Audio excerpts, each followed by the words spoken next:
On va être avec un autre fleuron, disons-le clairement. Ça aussi, si c'est pas de l'attractivité, je ne sais pas ce que c'est. Pierre Réfis, bonjour. Bonjour. Vous êtes co-auteur et directeur de l'exploitation des machines de Lille. On présente encore les machines de Lille ou pas? Non, c'est voilà. Ah non, non. Maintenant. Mais on vient de partout dans le monde ici. On est ouvert à l'Europe, au monde.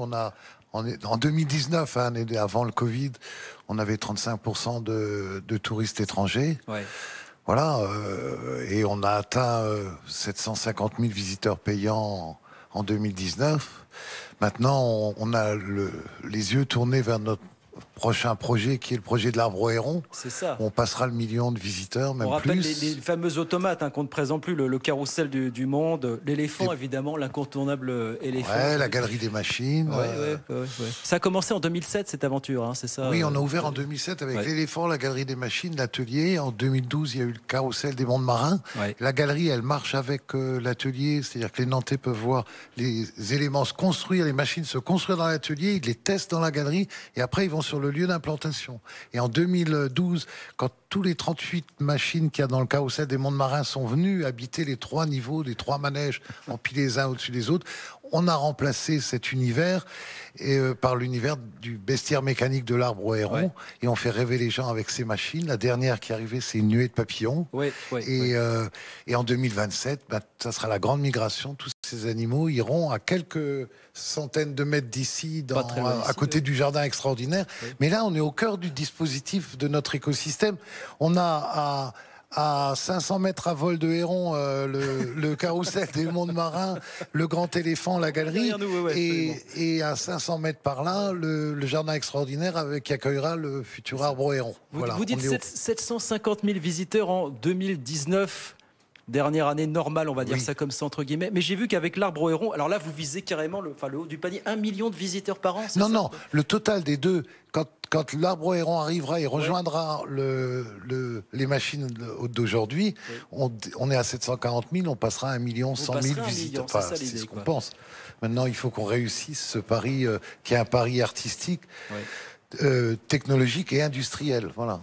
Ça, c'est de l'attractivité. Et vous dites quoi? Le concept peut s'exporter? Enfin, vous dites l'étape d'après, c'est ça. François de la Rosière, qui est co-auteur avec moi, a exporté des machines dans le monde entier, puisqu'il y a eu le Dragon Cheval, Longma en Chine. Ils ont été avec les grandes araignées à Liverpool, à Yokohama, à Toronto, partout dans le monde avec ces machines. À Toulouse, ils ont ouvert la Halle, qui est un endroit qui est un peu connexe à nos univers, mais qui est différent.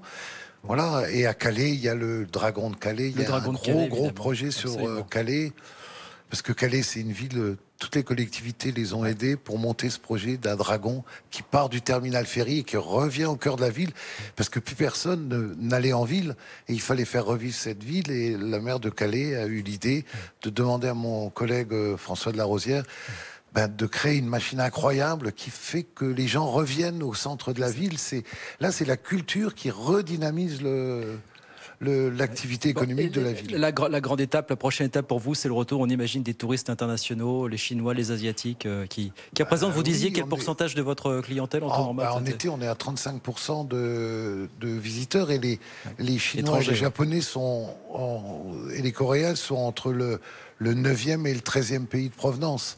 Donc avant, c'est évidemment les pays européens. Qui eux déjà ont commencé à revenir. Voilà, c'est plus du côté asiatique américain que ça va. On retourne dans la normalité. On avait même des Russes, on va en avoir moins. Oui. Voilà.